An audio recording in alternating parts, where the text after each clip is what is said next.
Welcome to Life Unrestricted. This is your show if you're sick of living a life controlled by food and exercise rules, and if you're ready to learn how to accept yourself and enjoy the heck out of life. My gig is about body image, femininity, self-worth, and resilience. Come on, let's walk side by side as we slowly step out of restriction misery and unlock our true selves. Your host, Merritt Boxler, is a former national radio DJ, freelance journalist, speaker, and writer with a passion to make women feel good in their bodies. This is a show brought to you live from Switzerland. Well, hello, everybody. It's Merritt again. Nice to have you back here. This is episode 4. And I'm really happy to bring this show to you because I had the honor to talk to Keri-Anne Livingstone from Vancouver in Canada.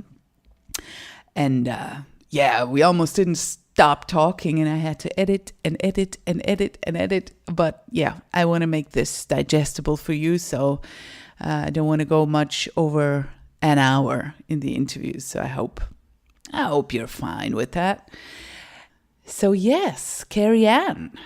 I've been connected to her for, almost 2 years, I think, on the interwebs. And I heard some serious wisdom drop out of her mouth. No kidding. I don't think I'll ever get tired to watch her and listen to her because she's so real, she gets right to the heart of the matter. And it's no beating around the bush with her, and you can have a good time with her. I love those qualities, just be silly and at the same time go really deep.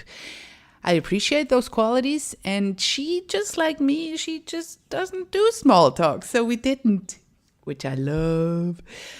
I admire her for her courage and bravery, and I can safely attest to the fact that she's a real badass.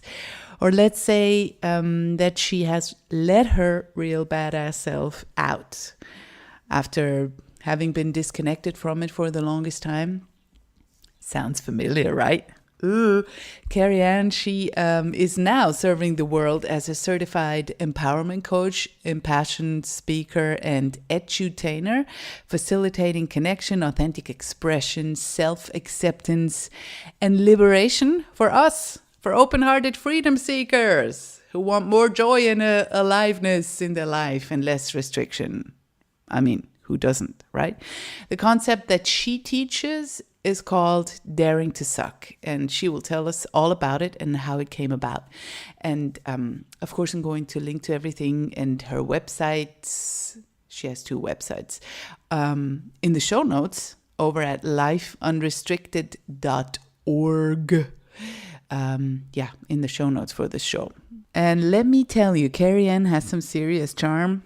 I called her via Skype, and the first thing she tells me after I said hi is, "You have a great voice." You think? Thanks. Oh, yeah. It's very job. Velvety. Oh. Yeah. You want to tell nighttime stories? Talk to me. This is good. We made it work. Yeah, sure. Total greenhorn, as you see. So are you ready to start? Yeah, sure. All right. I am so excited that you're here with us today. Hi, Keri-Anne. Me too. Thank you for having me. Oh, it's a great pleasure. So now that you're here, tell us about you and your story.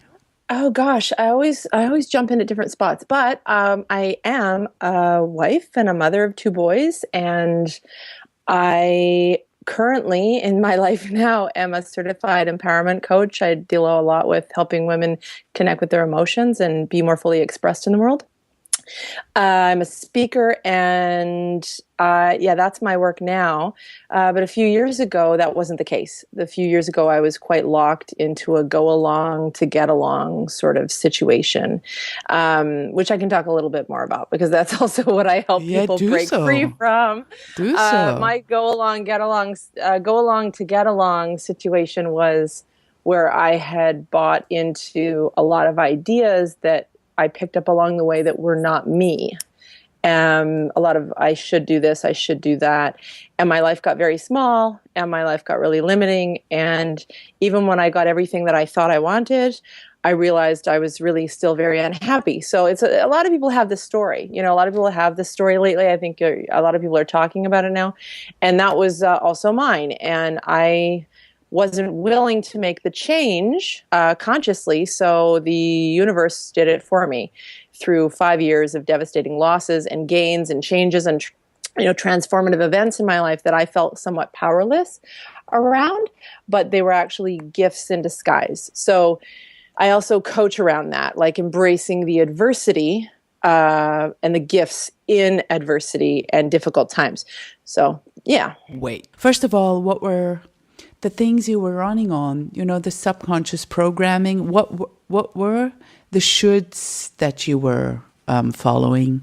So some of the things that I picked up from the people around me were things like being open-hearted and being really giving, but to the expense of your soul. So my mother embodies that. My mother embodies that giving, sacrificial woman that gives everyone everything. And she really put herself on the back burner. So I learned that was how it was. That's just how it is, that's what you do. You give, and you don't ask for anything back. And that led me into a lot of damaging relationships and difficult situations where I was people pleasing all the time. I was never saving anything for myself. I didn't even think that was a thing. So I essentially lost a lot of myself along the way, believing that I was being of service and that was a noble deed. Oh, yeah. Yeah. So, and in some perspectives, I suppose it is, and it's also self-damaging. So that self-damage catches up over time, and I ended up at one point I've had a few sort of comeback moments where I've hit rock bottom, and one of them was in my late 20s after I had been in an abusive relationship for about 7 years. And I don't know how I got out of there. I had to leave the country to actually sever ties. And I've had that happen sort of twice in my life, where I had to sort of begin again. And that was when I opened myself up to new ways of doing it. So I talked about this recently.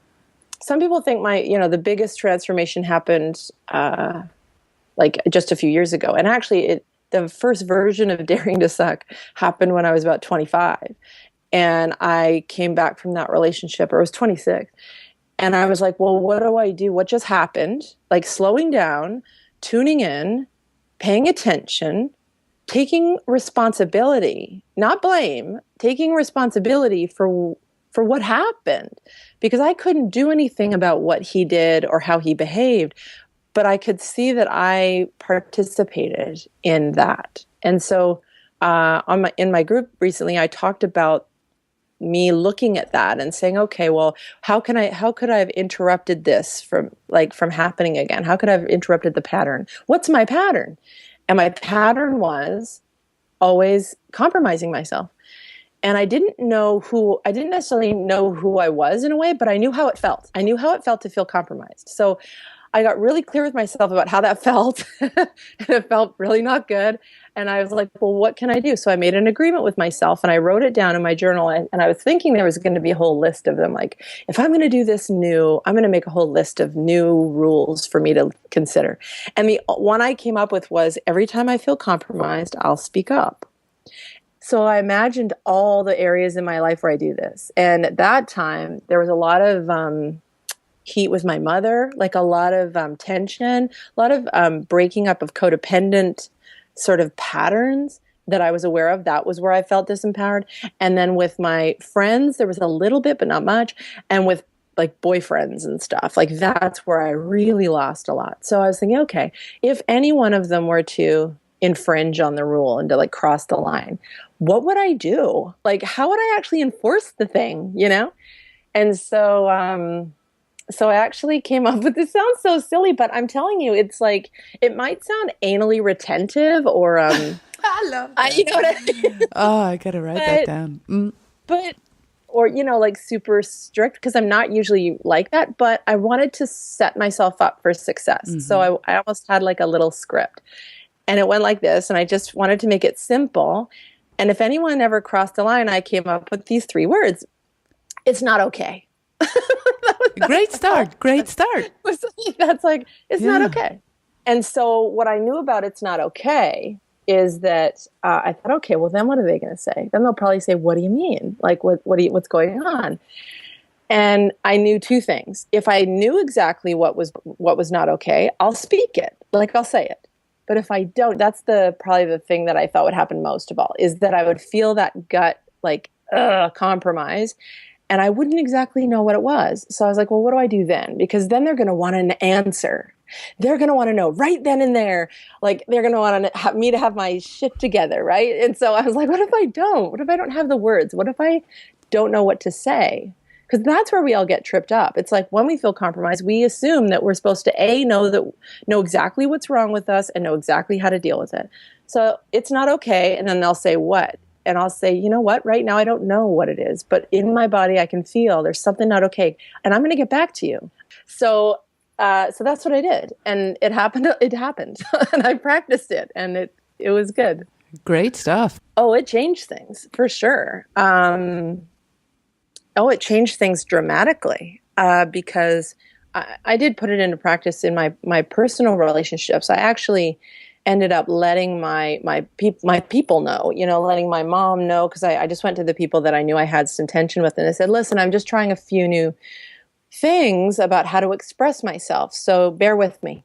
So anyway, but it actually came into play really powerfully when I met my now husband. So I met him online, serendipitously. I put an ad out. So a few of them I was talking to, and one of the guys said to me, oh, so what do you do? And I told him what I did. And at the time I was working in this office, and I had lots of different jobs. And he wrote me back and said, oh, so you're like a glorified secretary, dog's body, gopher. Oh my God, it was like all these like lists of derogatory sort of stereotypes of women. And I was so offended, and I realized I was so compromised. Like, here you go, Keri-Anne, you don't know this person. You're just Not getting okay. to know them. And not okay. That's not okay. So I hit reply right away, which I never would have done. I never would have done that. And I was completely irrational, but it felt so good. And so I told him to go to hell like 100 different ways. And I knew enough about him. So I was like, oh, at least I'm not a glorified nerd. And like, isn't your Dungeons and Dragons group calling? And I was just it was a little bit venomous. And I was very animated, but I told him to go to hell in about a million different ways. And then I hit send. And I just felt so free from the pattern. Like, wow, that was the first time I felt like I expressed myself in real time and didn't care if I was a hot mess. It felt so good. And oh my gosh, that feels good. And I was literally doing this little strut around my office, and my guns were out. And I was like, woohoo, that felt good. And all of a sudden my computer went diddle-doo, like, and I'm like, oh my God, he responded. Oh my God, like I have to be accountable now for my, irrational behavior. But I was like, whatever, fine. So I open it up, and I'm expecting a fight or some like crappy response. And he writes, I think I'm going to like our little chats, with a smiley face. And I suddenly realized, oh my God, he was joking. Like, he was kidding. And then I felt so foolish, and then I felt embarrassed and like but his reaction is great, isn't it? Right? And awesome. It intrigued me to the point where I remember feeling this rush of like, oh man, something's happening. Like, that's weird. Like, I don't know what's happening right now, but that just struck me. Wow. I really opened up the range in which I can show up in this relationship. You can really just be yourself. I can see now what a wonderful foundation that provided for me to be prepared for my most recent. I ended up taking this, I always wanted a university degree. Like, I didn't know why. I made it about these things. And so I bought into the whole, I'll take my training and use it in corporate. And so I ended up doing that, and even going into public, like doing public company stuff and investor relations and communications, and ending up with this office that overlooked the city core in downtown core in Vancouver. I had the beautiful office. I had money coming in. I had everything that I wanted, but I was continuously dissatisfied in myself. So everything outside was sort of going good. But I knew inherently that I was in the wrong place. I was living the wrong gig. How did you change that? Well, it changed for me. Like I said, I had a lot of hints. I think that there are 3 ways to make change. You can either take the leap. A lot of people do it. I find that amazing when people take that leap. There is the dabbling, like, oh, I've got this thing that's hinting at me. Maybe I'll do some training on the side, or this side job or whatever. And then there's the third one, which you do nothing. Like, do nothing. Don't change at all. Until it and the hits universe the universe will sort it out. And it's usually in devastation. It's usually in unwelcomed, unsolicited. Yeah, me too. Yes, right? Packages. And you think, oh my God, the world is happening to me. And we feel I felt victimized. So how that showed up for me was everything was sort of rolling along quite nicely, building up to the point where we got married in 2007. We had the most amazing honeymoon in Australia. And it was like the things dreams were made of. That was such a dream year. And then, I was almost just on the cusp of making change for myself. And then I found out I was pregnant, and I ended up having this really confusing response to that, which was terror, which was not me at all. Because I'm a nurturer and I'm like the mother to all my friends. And so it was just a natural, of course I'll end up having kids sort of feeling. And then when it happened, to feel that opposition of terror, fear, confusion. And now I look back and I understand why. And I know that it's because part of me was just feeling like I was going to finally meet my own needs and try to get my own heart's desires filled. And then I realized, I took on the role. Look at the role. Do you see, taking it back to the beginning of our conversation, the role of my mother was to give and just completely, slide into that thing. And you saw yourself falling back into that. It was being presented to me. It was a given. It was like, well, if you're a mother, welcome to what that means. Here you go. Exactly. And I saw my potential just kind of go away. And it was like, no, that's over. That ship has sailed, which was, I think, just heartbreaking to know that I had my chance and I missed it. That's what it felt like. And so I mourned. I was kind of mourning that.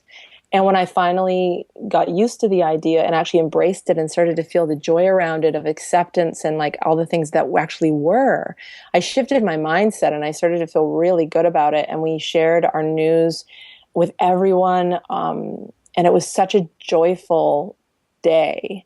And I woke up the next morning and miscarried. Oh, so why life? Why is this happening? Yes. And I was supposed to go into why. I think we're supposed to, I think those on your knees moments of feeling put there. Yeah, lost. Are intentional and not cruel. I don't think I understand now that it's not meant to be cruel. It's through experiences like that help you understand something. You're not supposed to get it right away. I'm not ever implying that if anyone listening is in an on your knees moment, you are supposed to be there, and it's okay to be exactly right there and to cry why and to scream at the universe and to have that experience, because that is something. Something is happening for you there. But to find that, you've got to be willing to absolutely surrender to those moments and not fight them. And I was, and because of that, I was able to pick up the gifts in that loss. So sometimes we can walk around thinking, well, why did that thing happen? But always keep your eye open for the closing of that loop. Because when I found out I was pregnant for the second time, I knew it before I even took the test. And then when I took the test and found out, I ended up having the on the back of the horse, expansive, joyful experience that I always knew I was destined to have around what it meant to become, to embrace motherhood, I guess. And in that moment, I realized I never would have had that joy had I not had the loss, had I not had a deep appreciation of what that means, of what's happening, So So that shifted a lot. And then 2 days after I found out I was pregnant, and we had this joyful, like, we just told everyone right away. I mean, we realized we've already been to hell and back. What do we have to lose now? Let's just tell everybody right away and just everybody be on board. I lost my job on the Monday, and my company dissolved. And not only did I lose my job, my corner office, I'm like, I lost it all. And I lost all of our money too, which sucked. Oh, God. So you were really being taught how to dare to suck. Well, yeah. So because you notice I was doing some work. I had been sort of moving into more self-awareness. And I still was also unwilling to change the structure in my life, like how my life was set up. I was unwilling to leave the job. I was too attached. I was way too attached to the status and the money and what it meant and what I believed it meant and all those beliefs. So I had to lose it. So not only did I lose it, but I lost all of our investments, and we basically became ridiculously poor overnight. And I remember thinking, how are we going to do this? Like, my husband was in school, and that was a literal, like, no, really, somebody, you got to tell me, because I don't know, like, there's nothing coming in and I'm pregnant. And so I wasn't entitled to maternity benefits for like another 10 months. It was real jam. And so another on your knees moment, like, and the universe or the world or life says, well, what are you going to do now? Are you going to open up and surrender to this experience and actually accept it? Like, what the hell? Because that didn't feel natural.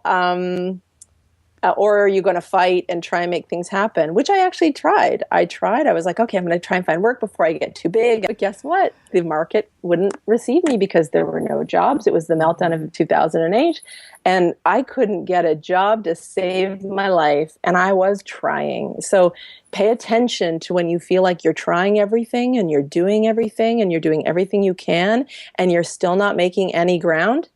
There's another thing being asked of you, which is maybe you need to stop doing. Maybe you actually have to look at how you're being.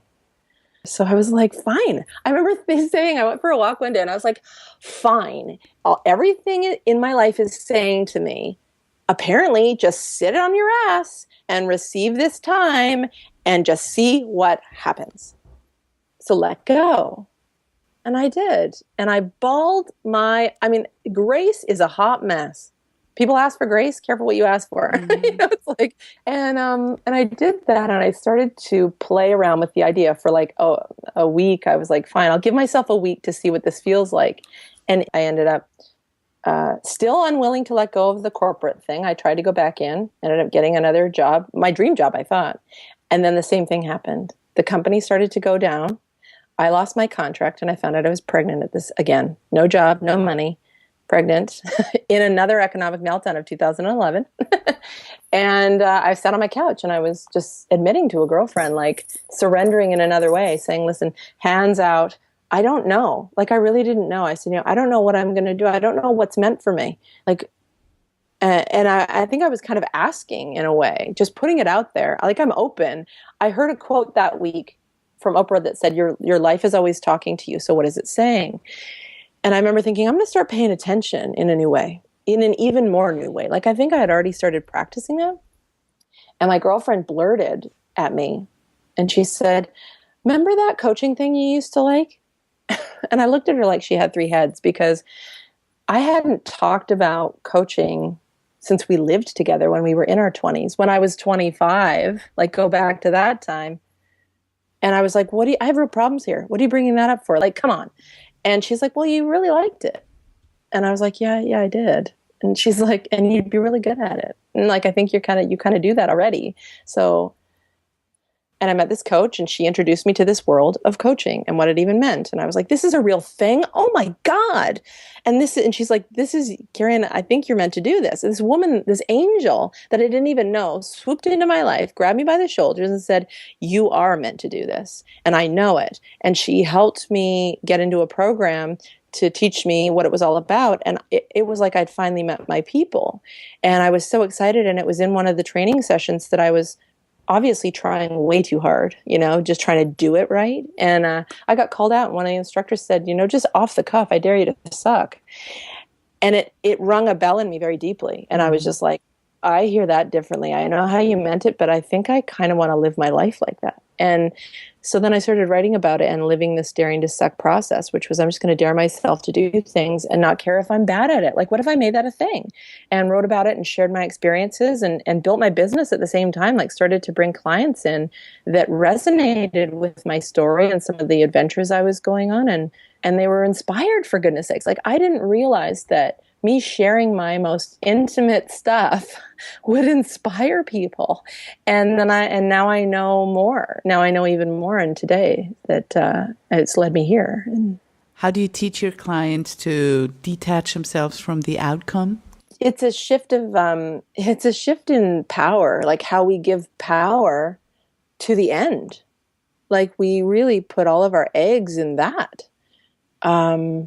We put the whole gold star, the blue ribbon there.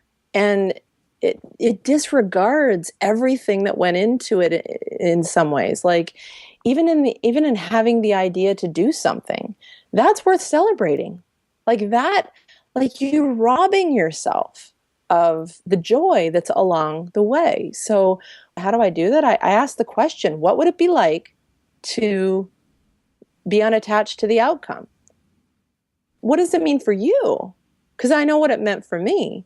So this is where we think, well, she wants me to say that. No, it's like, this is where we need to just really own our own, like, what's in us that wants to be said about that. And just be with that unique response, because that's for you to know.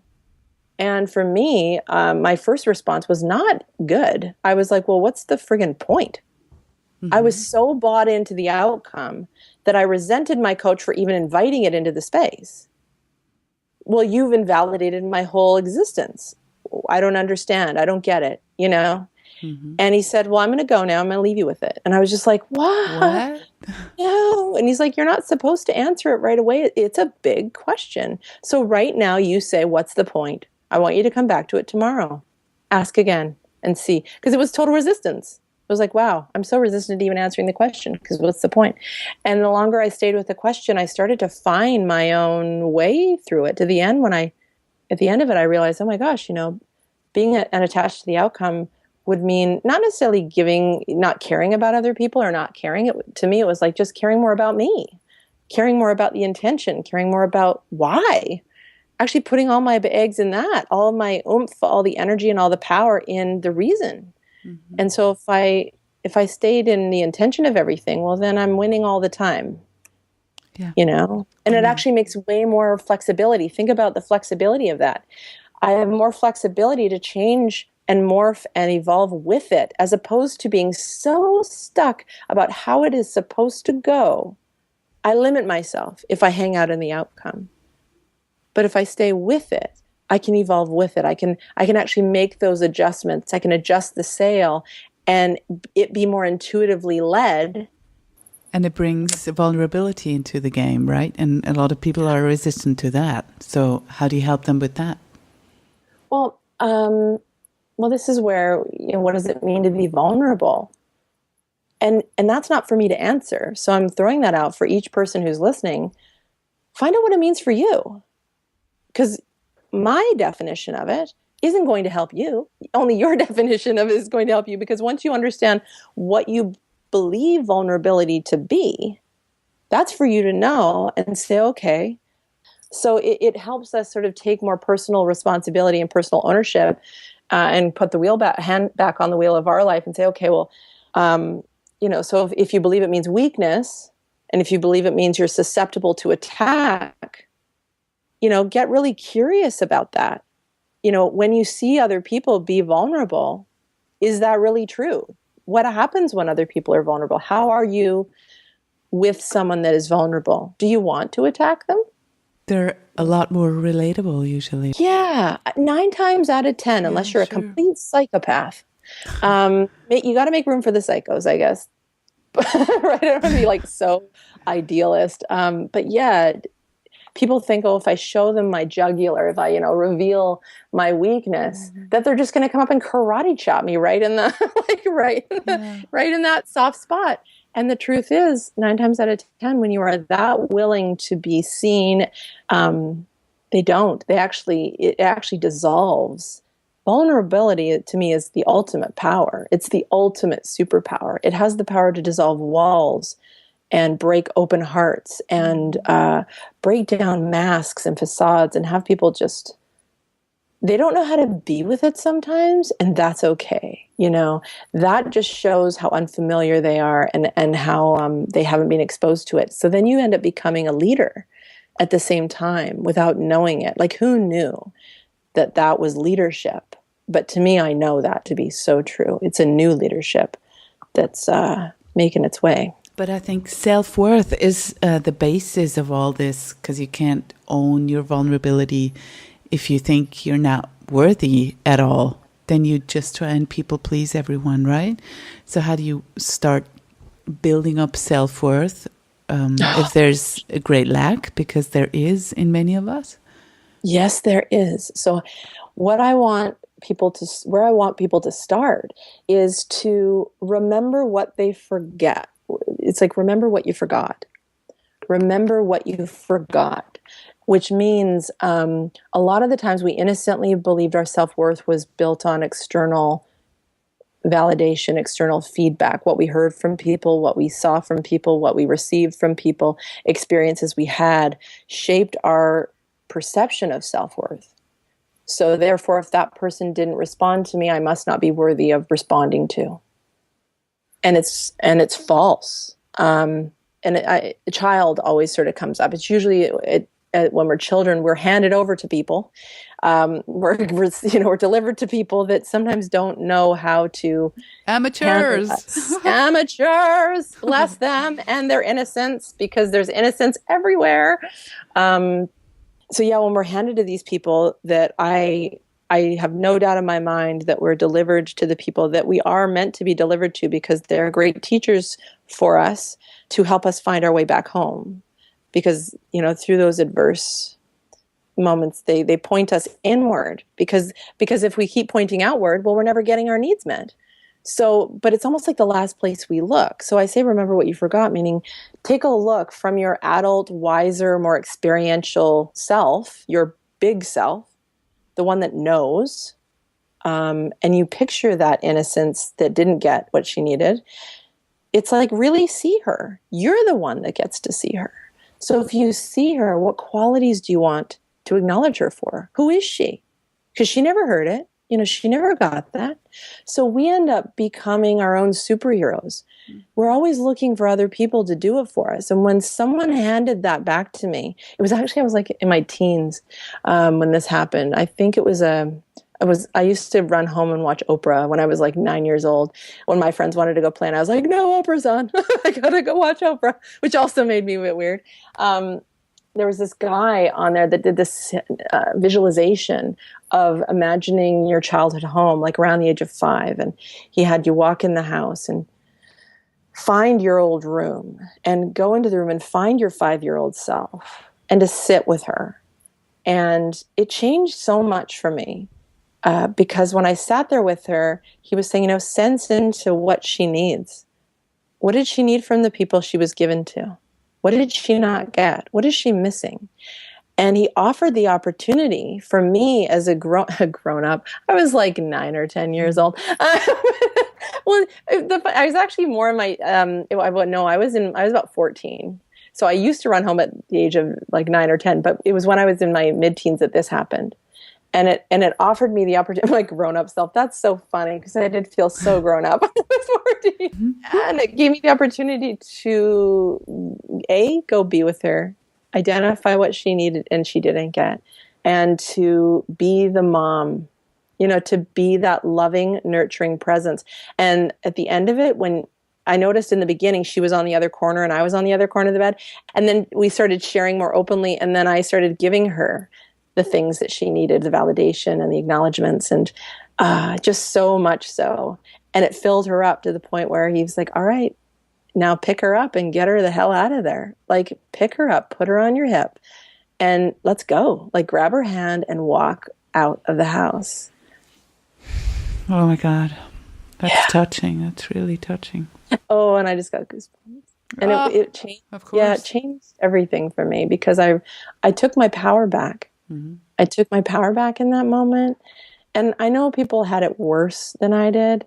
And that's not even, I don't know why I'm saying that. I think it's just like, I understand how tough that can be for some people to take their power back, but and it not be about anything against the people that hurt us. It's actually nothing about them.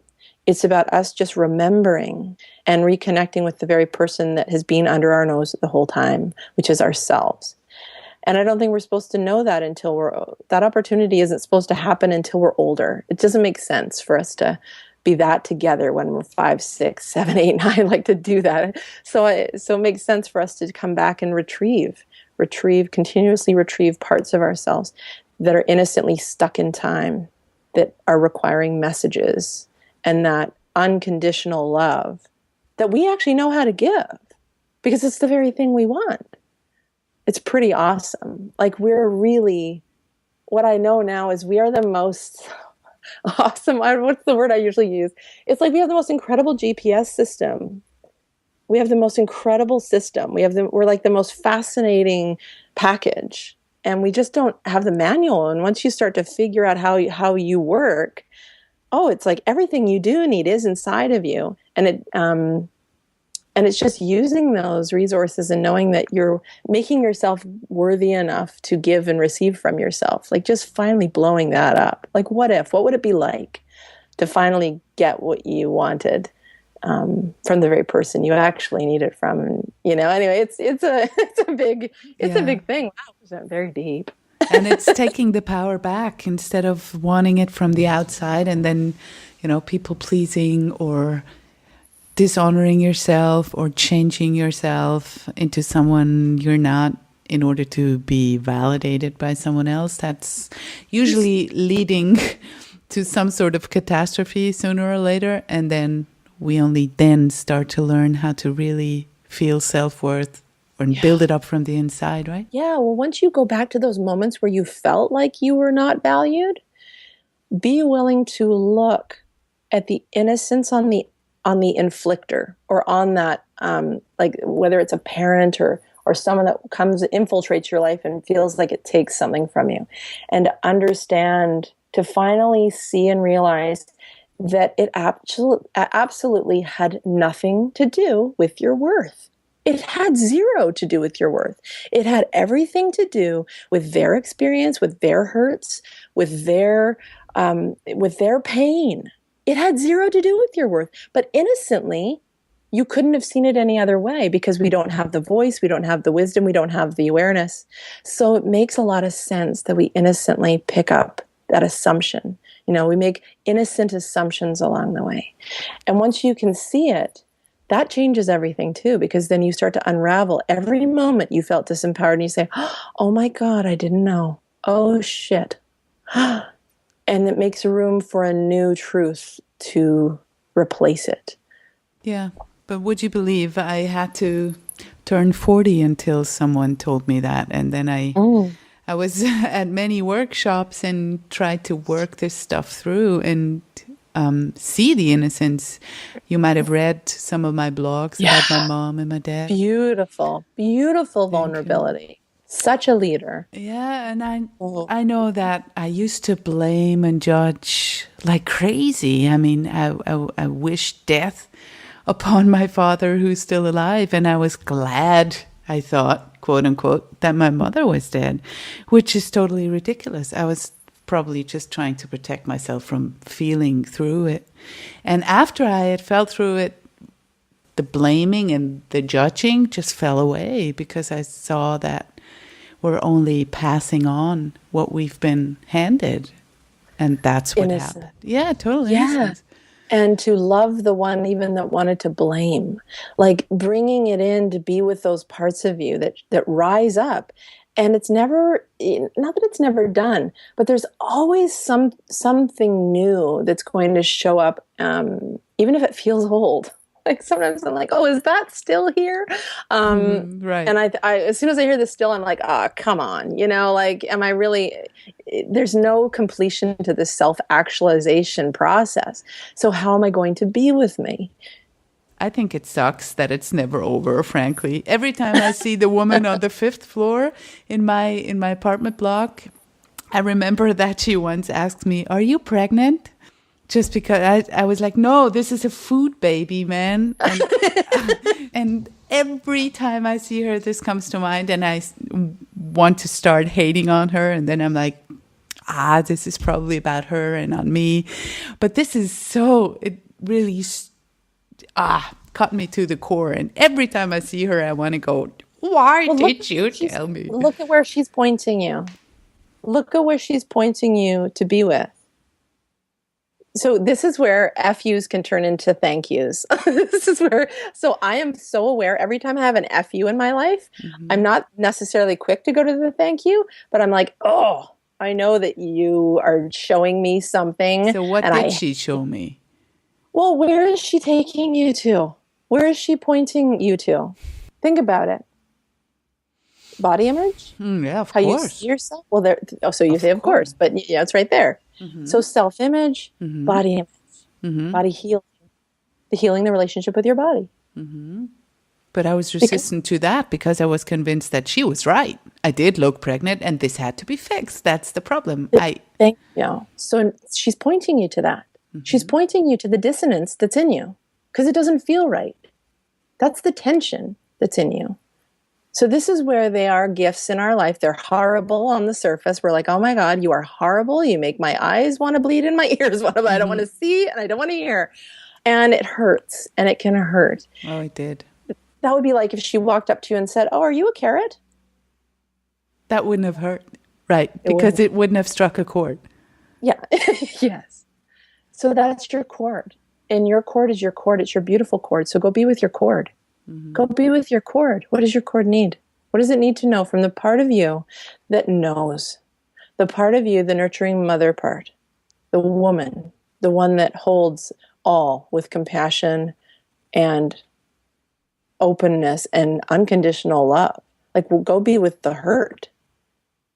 Hold it. What does it need?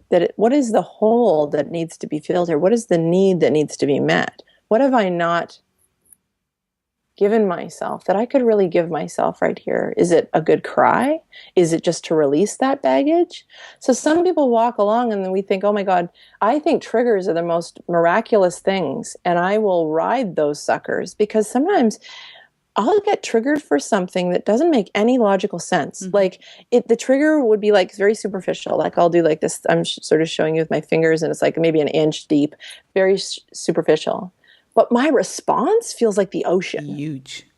Huge. And that's a wake-up call for me, like, whoa, that is incongruent. What she's saying to me is probably not a big deal, but my reaction is hot. You know, like I am like, oh. Exactly. And sometimes I think we don't need to think so much and analyze. Sometimes it's like maybe she's just coming through for me to absolutely lose my shit, bawl my eyes out, and release that trapped pain that is residing in my body that I don't need anymore. What if I didn't even want to name it? What if I just want to absolutely have an irrational moment of anger, rage, like in reaction to the disempowerment? You know, it's almost like she triggered like suppressed power. Like that's how old it is. This is where it gets a little woo-woo, but because sometimes I'm like, this does not feel appropriate. Like it feels ancient. Some of the feelings feel so ancient, like you're carrying it for every woman that came before you, and you are the chosen one that is now here to like be the one going to solve it. Yeah, to not just to release it, to let it be known, to let your voice be heard, to speak up, to scream it to the sky. It's not for her to hear; it's for you to release. So that's an opportunity for you to see it as a gift. Yeah, and then what happens is our mind twists it quickly. And then we buy into the circle. We buy into that cycle again. And so if you can interrupt that pattern and say, whoa, what's the opportunity here for me? What could I do that I haven't done before? Like, what if you took that rage and went out and hit shit? Like, and just like, I would have loved to. Yeah. Instead, I felt so shamed. I could have crumpled inside myself. It was just like, I want to disappear from this world. Yeah. Take it and I did. Yeah, and the anger only came later. Yeah. When I saw her again, like I felt the need to attack her. And then I did go inside and find out, why is this causing such a reaction? I could have just said, no, thanks. So Yeah. it was actually something to say thank you for, but still, I don't like her. But still, I don't I mean, like why do her. we have to be like? I mean, it's. I know. Yeah, I and get. I can sniff out people who have the same issues as I do, and I know that she's struggling with the same shit. That's why I thought, why do you have to ask me that? Because if I had asked you that, you would have gone and killed yourself. No, just, but that's why I thought, just don't. Why do women hurt each other like that? I'm not for that. That's not okay. To come And I back to don't. your Yeah, statement. and there you go. That's not okay. No, That's it's an not okay. opportunity too. So I mean, hell, that's for everyone. That's not for me. That's a giveaway for sure. Everyone take it. It's not okay. That's not okay that you say that to me. And I don't care if it feels awkward, but now she knows that there's a line. And or when you say that, it makes me want to punch you in the face. And, like, I'm not going to, Yeah. but it certainly makes me want to, because you're a nice enough lady most of the time. But Yeah, we could achieve so much greater things if we stood together instead of attacking each other for something that doesn't even matter. I mean, yeah. Well, as a side note, so yeah. I want to ask you about your program, Daring to Suck. How do you help your clients find fulfillment in their life that they've been craving and not giving themselves or not finding? Right. Well, I mean, I offer a bit of a structure into my coaching, and obviously it's customized as well. So I do one-on-one coaching for people that want to work directly with me, and I also have a group program. So what you just said, I realized how important it is for us to share stories, for us to share with each other, that actually is much more powerful and amplifies transformation when we can learn how to actually practice this self-discovery and unraveling, the beautiful unraveling, and may everything that is not you fall away-ness with each other. So I have a group program where I bring 4 women into a sacred type circle, and we do it all online, actually. We meet online every 2 weeks for 4 months, and we move through each step, and we bring our real life, we bring our real issues, we bring our real conflict into the space to unravel it, to tease it out, to find the nuggets, and to help shift things, in their life, to get them moving again. And what happens is the real magic isn't in what I have to offer. I mean, I'm a guide, I'm a facilitator, and it's usually in the women, the cross-pollination of, oh my gosh, you're me. Oh my gosh, I'm you. Oh my gosh, we are the same. And it blows their mind and their heart wide open. And they realize, oh my gosh, if I can be myself with these 3 women, that means I can do this in my life. Like, what? Now I know. Okay, I get the game now. We are all the same. Holy crap. And it helps embody that awareness. So I do that. And yeah, so that's what I'm working on right now. What are some steps that people could take that are just listening and hearing that for the first time? Well, what the first step is to, very simply, Daring to Suck is slowing down and paying attention. What's your life saying to you? And be willing and curious. Willing and curious. That means being very open to hearing things that may feel like they're against you. But to stay curious means you keep the lines of communication open, because there's something in behind it that's also true and like actually for you. So there's Can you make an example? Gosh.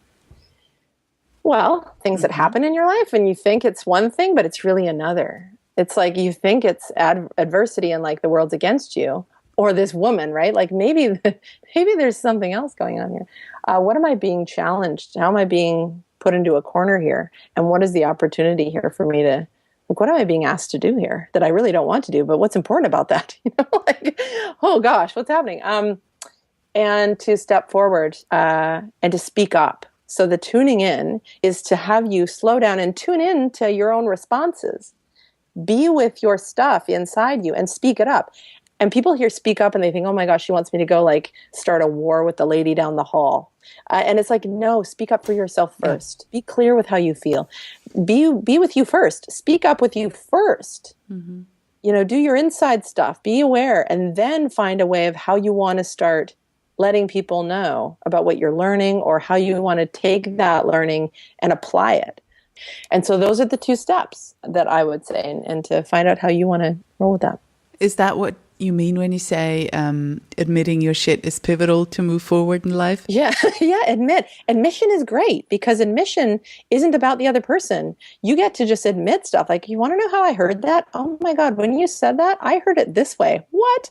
And you get to hold your own innocent. It can actually be quite funny to admit your foibles, to admit how you hear things, to admit your distortions. Mm-hmm. Like, admit how you distort things. Do you want to know what? When you put the laundry on the bed, it makes me feel like we're at war. Like, I feel like I want to just like flip the bed and like, you know what I'm saying? And my husband will be like, really? And I'm like, yeah, isn't that funny? Isn't that weird? But it's kind of enraging at the same time. Like, just opening up. Just opening up and admitting to how I see things, admitting to how I feel. And it's never about the other person. So a lot of the times our mind will say, well, make it about the other person, because that's where we're going to feel really in control. And it gets to point the finger and all this stuff. But it's like, well, what if I just admitted how I felt, and then engaged in more of a two-way conversation where the person might actually hear what I have to say, as opposed to them feeling defensive. So I find that when I admit how I'm coming to the table and my limits and my whatever, my perceptions, that it invites other people to say either, oh yeah, me too, or, oh, that's like vulnerability. When people see other people willing to put skin in the game, it feels really awkward when they in themselves when they don't. It's this weird human, like, some people might choose not to, but the instinct is to join. The instinct is to like get in the water. It's warm. Like, everyone else is in the pool. Gosh, it takes one person to jump in and be like, look, and everyone's jumping in the pool. So that's been my experience, and I've played a lot with admit your shit. Because it's not really shit. It's like, it's your mini truth, you know, a little mini truth that you reveal yourself to people, and it can be a lot of fun. That sure sounds like a more fulfilled life. And I want to just acknowledge that a lot of fear comes up when we are traveling on this journey. So what would your advice be for women if they are dealing with a lot of fear? Well, I don't know. I mean, let it talk. I mean, write it down. Be with it. Be with it. Find out what it says. Have a dialogue with it. That doesn't mean it wins. I mean, like, this is where we think, oh, if I feed it, if I pay attention to it, it's gonna eat me alive or something. And no, it doesn't actually. It's almost like you let go of the rope and you say, all right, fear, come on in. Like, what is going on with you, man? Like, you know, like, fear might have a persona. It might, you know, be with it. How would you describe it? How does it feel? What kind of a character would it be if it were in a movie? You know, like, what does it have to say? Learn from it, because it's actually trying to point you to something that maybe you haven't seen.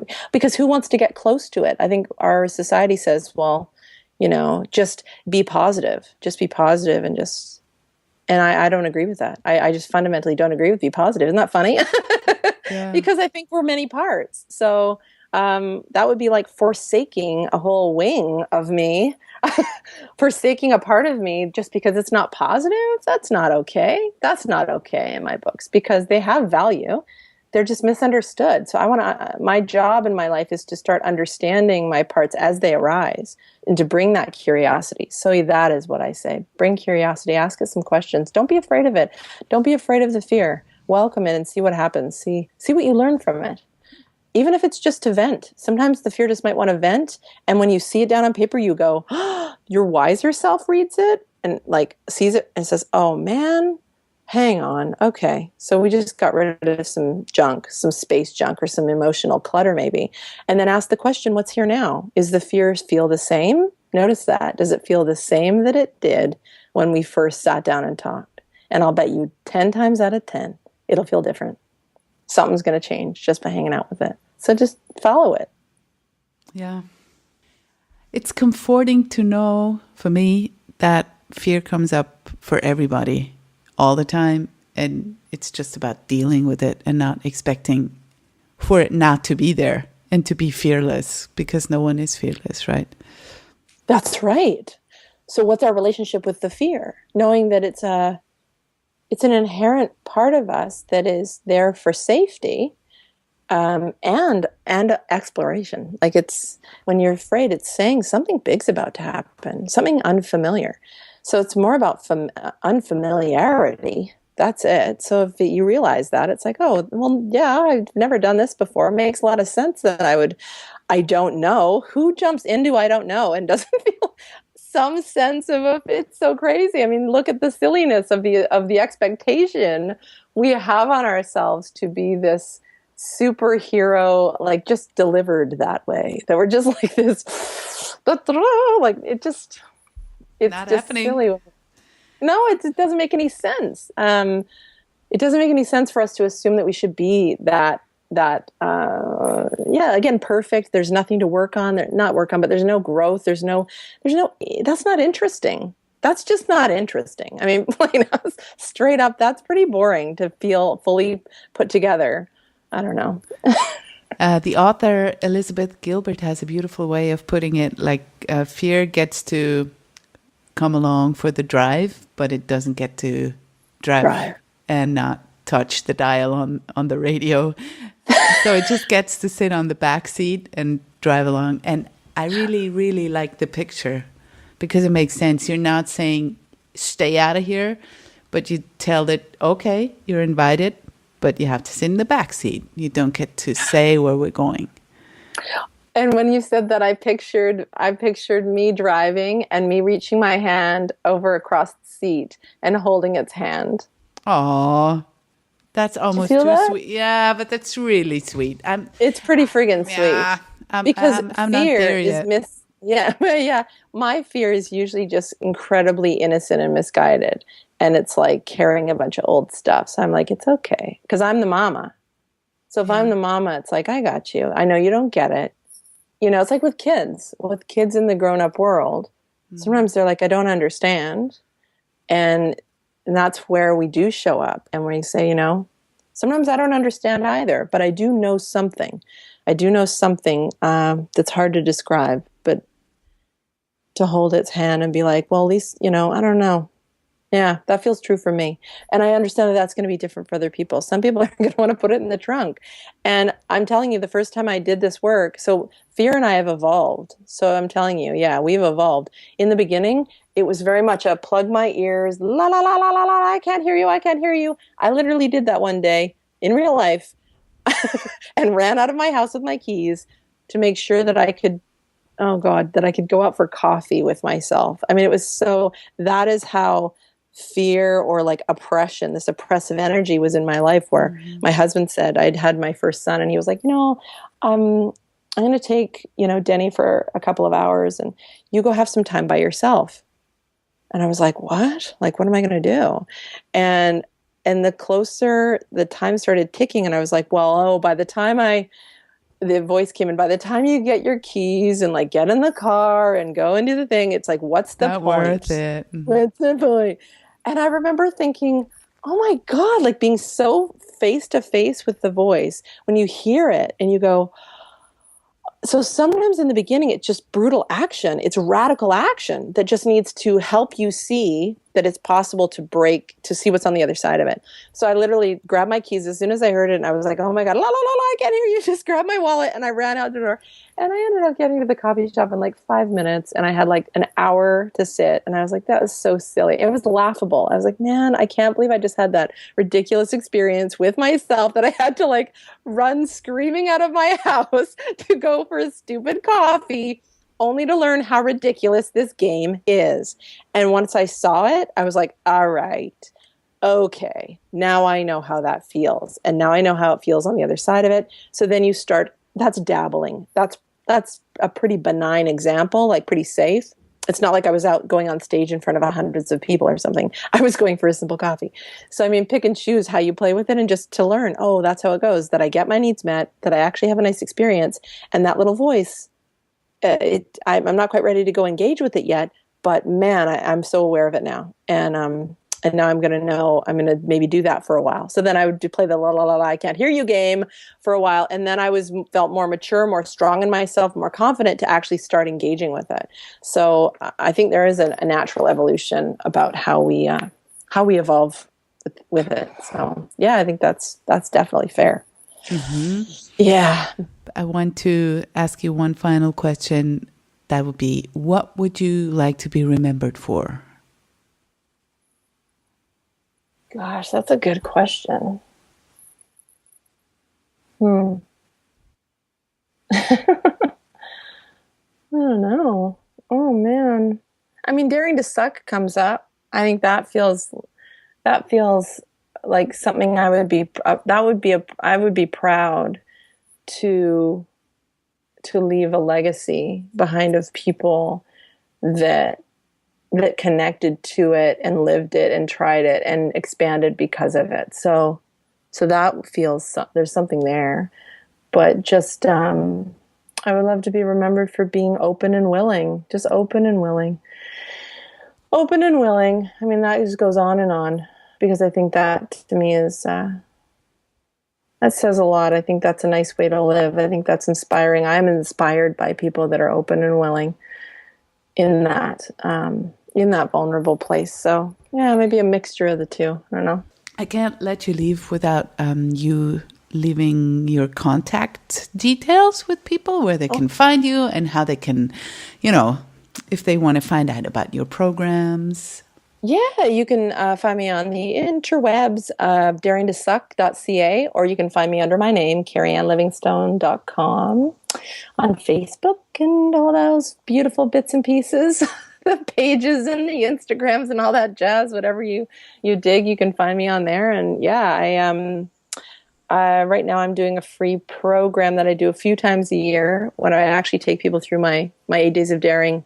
For free, just because I just want people to experience it. So have a look. If it's something that interests you, try it on. It's definitely it's a try it on and see how it fits you sort of experience. And when's your next cycle of the group coaching? That's a good question because, my group coaching program, I think I'm actually going to launch it sooner. Oh, someone's cutting their lawn outside, sorry. I'm maybe launching it sooner than later. I was going to launch it in September, but I may be bringing it forward. So yeah, I don't know. You just maybe connect with me on my page and sign up to my newsletter, and then you'll be in the know, or follow me on Facebook, and I'll definitely. My group, my Facebook group, the Empathetic Badasses. Oh my gosh, listen to this. Sorry. Yeah, I'll just link to everything in the show notes. Yes. And people can find all the infos on your website, obviously, as well. Yeah, I'm very interactive in my Facebook group, so that's actually a way to actually connect directly to me, and have a dialogue.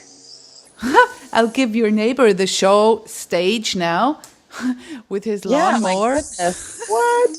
What? Thank you so much for connecting with me, for having told us about everything you do. I think it's wonderful, the work you do, and thank you for being so open and vulnerable with me as well. Thank you so much for letting me be a part of this. I'm so excited for you. This is wonderful. Thank you. Bye. Bye. This was today's dose of badassery from Life Unrestricted. Find the show notes with links to everything we mentioned in this episode over at lifeunrestricted.org. And if this show is making you feel good, awesome, make sure to subscribe and please let others feel good too. By leaving a 5-star review on iTunes, you'll help make this show more visible and therefore more accessible for others. You're the best. Thanks.